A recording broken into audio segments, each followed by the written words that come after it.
Hello everyone, this is Crota giving you a shoutcast and a game between Creator Prime versus Acer's Nerchio here on Ohana. Apparently Creator's asking if this is a best of 5, and the answer is yes. And hopefully the games will be very entertaining as the games do get underway. Nerchio is spawning as the blue Zerg, blue Zerg on the bottom right hand side of the map. Meanwhile, Creator Prime spawning as the red Protoss. So Protoss versus Zerg here on Ohana, and we'll see what the matchup will have in store for us. Now, yesterday, or yeah, I believe it was yesterday or not too long ago, I did cast a series with Creator versus MKP. That was a really entertaining series, and hopefully Creator doesn't disappoint this time around.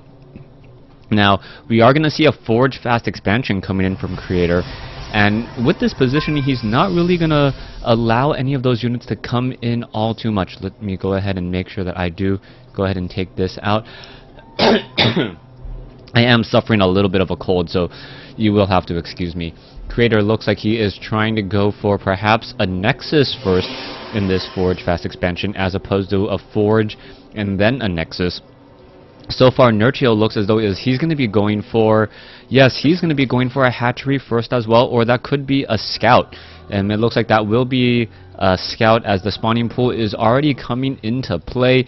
Creator should have enough time to work in a Nexus and follow it up with a Forge and a Photon Cannon, as the map is relatively large, unless Nerchio did cut any corners to get that spawning pool down slightly faster. Alright, so far we are seeing more Chrono Boost coming in. It looks like it will stop at about 17 supply, and then after that I believe there is going to be a halt in probe production as the drone now tries to make its way over and get some damage onto the probe. The probe going to just set up a Forge here, and now getting a little bit of damage once more, still wandering around, and at some point he is going to be trying to go for a gateway. There is another drone coming in, as this drone is going to be battling up against this probe here. Both sides are battling it up, but I believe the drone actually wins in a one-on-one fight. No, a second probe now coming back over, as Creator has to be careful, and oh, a gateway beautifully placed down as Nerchio does run away with his probe and his drone, and now we should be waiting for that Photon Cannon on the front door.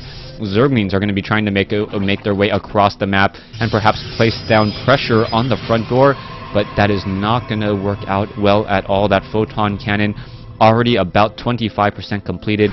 By the time the Zerglings get there, it should be about 75% completed, and then after that, they do not have enough surface area on either of these pylons to really take it down. You can see that the Photon Cannon needs about another 8 seconds. That is approximately 75%. The Photon Cannon not going to be able to do much of anything, as probes are now making their way down. And Creator already setting up a new pylon here. No, a Cybernetics core now, knowing that the Zerglings are going to try to claw their way through these destructible rocks. A Zealot is making their way down. It could end up getting surrounded by Zerglings here, and that is not going to be a good trade at all. Creator does know about those destructible rocks off over there, as we are going into a third base by Nerchio. Nerchio has yet to establish any extractors, though. So that means that any pressure that he places down is going to be with unmetabolic boosted lings. That is not a lot of pressure, as we are seeing, I believe, a Zealot make its way over. The Zealot trying to engage, going to be going after some of those Zerglings. There is a little bit of that attack there. The Zealot not going to trade well at all, and I really question Creator's move there. Normally, 1 Zealot versus 4 Zerglings, and if with proper micro, you can do a decent enough trade.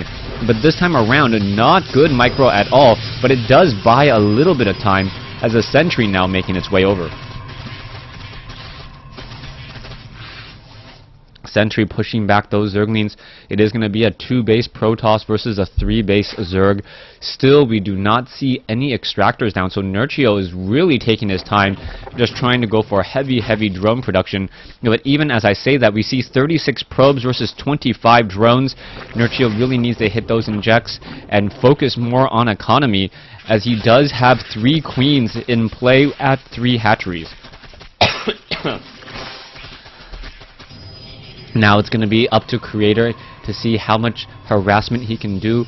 Creator is running up on 4 gas, and Creator is warping in 3 additional gateways as well. We can see level 1 weapons upgrade coming in off of the Forge. And this is really going to help him if he tries to do any gateway pushes. Gateway pushes a definite possibility as Nerchio is really far behind in terms of tech. We are going into the Twilight Council as well. Zealot legs, Zealot charge, or the blink for those stalkers could be coming in, or perhaps some sort of Zealot Archon play. Based upon the amount of gas that is being harvested, Zealot Archon would perhaps be the best use, as Zealots cost no gas, while High Templars merging into Archons cost a lot of gas. Robotics Facility also coming in as well. We'll see what comes of that, as we are going into a Roach Warren and now teching to Tier 2. Let's take a look back over here. Nerchio now establishing up 3 additional extractors for a total of 5. And he is finally getting off his tech to Tier 2. Harvester count has evened out a little bit, 50 to 52. And also Nerchio is harvesting with less diminishing returns. Creator is now making his way down to the natural 3rd base here. Mass sentries coming in. So these mass sentries should be able to take down this Overlord relatively quickly, as the sentries do deal a good amount of damage in those counts. There you go, taking down an Overlord, causing a supply block for a little bit of time, as we are going into 3 more Overlords.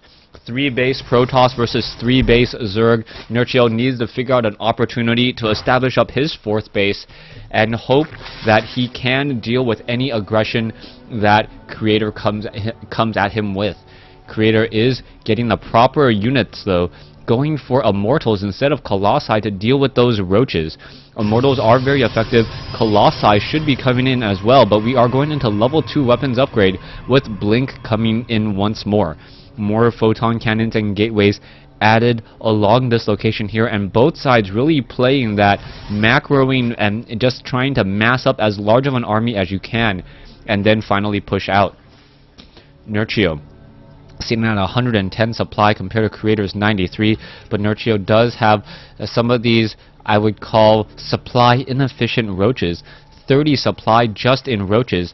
Meanwhile, Nerchio loses another Overlord, not quite sure where, and now we are going to see Zerglings make their way across the map. Probes are coming in. The sentries are down in position. We can see easy force fields here, which would allow the photon cannon to get in some easy shots once more. There is still one observer here, and Nerchio moving out with all of these roaches. Is he going to be able to deal any damage, or is he just going to get split apart by those sentries?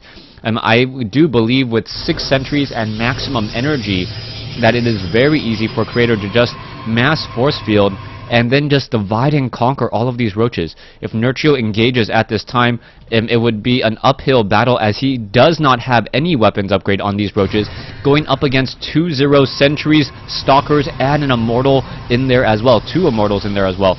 Roach is now trying to push their way up there, unable to do so. 1 sentry here. Roach is now going to try to engage, and there's some force fields a little bit late by Creator, so the Roach is really dodging a bullet. Infestors also coming in now. Pathogen glands just will be finished by the time that those first infestors are out. 5 infestors, 5 fungal growths that will be critical in being able to shut down those sentries, as sentries are relative glass spellcasters, very, very low hit points, but very effective. Fungal growths, 2 fungal growths, and plus 1 roach shot, I believe, does take them down. Alright. Hatcheries off over here. We are going to be going up on 4 bases. Creator now moving out with a very large army, deciding to back up, not wanting to fight on creep. We see a double expansion attempt. Nerchio already finishing off his 4th, going for his 5th already, just in case it is scouted out. Already Immortals, and 4 of them already down as well, as Creator seen at 147, also going into a Dark Shrine, interestingly enough. Normally Dark Shrine is the catch-up mechanic for Protoss, as we now see Zerglings trying to push their way in. Sentry could come in with some force fields. There's 1 force field, and the photon cannon will get taken down. Units are now trying to come back over here. Zerglings trying to push their way in and unable to engage. There's 1 fungal growth, but only superficial damage against the shields of that stalker. Zerglings once again trying to come back in, not going to be able to take down the... Oh, the Forge looks like it will get taken down to 53 hit points. Is it going to be enough? Focusing on the photon cannon instead, and that could have been... Oh, Did level 3 weapons complete? No, it did not, as the Stalkers are now trying to blink forward, engage off over here. So Nerchio really dodging a bullet, and that was so far down the tech path. I believe one chrono boost onto that forge earlier would have been the difference. And right now, Creator has to be kicking himself. 220 seconds of research time essentially lost. But in comes some Dark Templar. Nerchio does have Overlord's position all across the map. Infestors are there with fungal growth as well. I believe the Dark Templars should be able to just slice and dice that hatchery, as we now see an engagement here. Zealous trying to go up against a large group of Zerglings and Roaches. Nerchio really favoring this Ling Roach play, but the Immortals should be able to finish off a lot of this, taking down some of those Infestors as well. The Infestors attacking and engaging, not a good call, as now the Dark Templars will finish off this hatchery here at the 8 o'clock position. This Death Ball that does not have any Colossi really cleaning up and dealing a lot of damage. You saw a one fungal growth though finish off those Dark Templars there, but it is still a 1 base down, and now it is still 4 bases to 3, or 4 bases to 4 now, excuse me, as the probes are being transferred here to the 2 o'clock position. 2 o'clock versus 4 o'clock, and now this is exactly what Creator wants to see. Oh, Zerglings just running straight in, and you can see that all of those Zerglings were backing off. We could see some fungal growth, some Immortals trying to engage. There's some force fields minimizing that arc there in what the infested swarm is. Infested Terrans now being dropped in as well. Both sides engaging, and the Immortals are going to get taken down here. The Stalkers are trying to blink forward though, and do so, taking out a lot of Overseers and a lot more units. Nerchio is a little bit behind in terms of supply, but a lot more in terms of army as you factor in the amount of supply that is currently being trained, and Creator with a significant advantage now. Sorry, the Stalkers are going to be able to take down more of these creep tumors. A creep highway was established, but now slowly getting pushed back, and Creator, who does not know about this expansion here, would be much more aggressive if he did. Immortals, Stalkers still trying to clean up a little bit of the creep highway, making sure that Zerglings and Roaches are not able to swarm in all too quickly. And here we go, here comes some fungal growth, most likely. There it is. Infestors now trying to back away as well. There's another fungal growth, stopping the charge as the infested Terrans are now going to fall. Both sides losing and engaging with a lot of units here. Creator now being forced to pull back as Nerchio now remacroing up very heavily. Is it going to be enough? Nerchio really battling this back in. 0-2 upgrades against what would normally be 3-0 upgrades for Creator if he didn't lose that forge. That one upgrade, that one attack from those Roaches might have been just enough. No, it looks like the Infestors are once again on the run. Is the Defender's advantage going to be enough for Nerchio, as the Queens may try to engage once more? Drones now coming off the mineral line, and only in time to see an army of Stalkers re-engage, and Nerchio unable to mine on any of these other bases here on the left and on the right. Creator now suspecting that there is an expansion off over here, going to be taking it down. And now one blinking Stalker, Nerchio, down another base with no real mining going on off over here at all. Nerchio now down to 158. He is down to 2 mining bases against 3 of Creator. Creator now taking a significant lead in terms of economy and also standing army. Supply-wise, you can see 6 supply difference, but really 1,000 or 1,300 resource difference between these two armies, as the Dark Templars now go to slice and dice the rest of these units here. Going after the units, there's some fungal growths. All of those Dark Templars pretty much standing still, waiting to get killed by Roaches. More engaging. Nerchio trying to drop in as many infested Terrans as possible. The infested Terrans, however, not upgraded, so not that effective. But then again, Creator doesn't have armor upgrades either. 158 versus 121, and Immortals are way too strong in this game. GG. Alright, so apparently Nerchio thinking that Immortals are way too good. I do have to agree that Immortals are very effective against Roaches, as Creator Prime taking Game 1. Thanks for watching. Thanks for listening. Stay tuned for Game 2.